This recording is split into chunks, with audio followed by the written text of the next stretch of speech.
असं आंदोलनकर्ते बच्चू कडूंनी म्हटलंय। बच्चू कडूंनी कर्जमाफीच्या मागणीसाठी नागपूरमध्ये चक्काजाम आंदोलन सुरू केलंय आणि कडूंच्या आंदोलनाला मोठा प्रतिसाद मिळाला असून 4 महामार्ग त्यांनी रोखून धरलेत। आज पंतप्रधान मोदी मुंबई दौऱ्यावर येत आहेत। त्यांनी शेतकऱ्यांना मदत करावी अशी मागणी बच्चू कडू यांनी केली आहे। 12 वाजेपर्यंत सरकारनं तोडगा काढला नाही तर रेल्वे वाहतूक अडवण्याचा इशारा बच्चू कडूंनी दिलाय। आमची चर्चेची तयारी आहे, मात्र सरकारनं चर्चेची दारं बंद केली आहेत अशी टीका कडूंनी केली आहे। सरकारच्या या शेतकरी विरोधी धोरणांमुळे आता जय जवान जय किसान नाही तर मर जवान मर किसान असं म्हणायची वेळ आली आहे असंही कडू म्हणाले।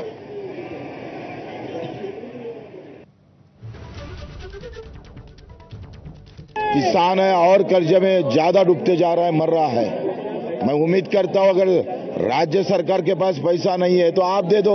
मोदी जी, आप तो किसान के बहुत भले चाहते थे।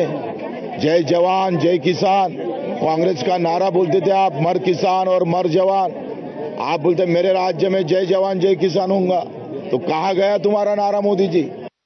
आम्ही तर दार बंदच केले नाही, दार त्यांनी बंद केलेले आहे।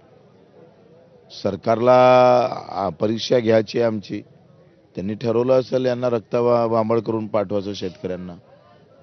त्यांची मानसिकता असेल देवाभाऊची का यांना शेतीच्या धोरणातही मारायचं आणि रस्त्यावर आले तर तिथं गोळ्या मारायच्या, तिथं कलमीनं मारायचं धोरणं ठरवून आणि इथं गोडीनं मारायचं। हे ठरवलं असेल तर मग काही विषय नाही ना, आम्ही गोळ्या खायला तयार आहोत।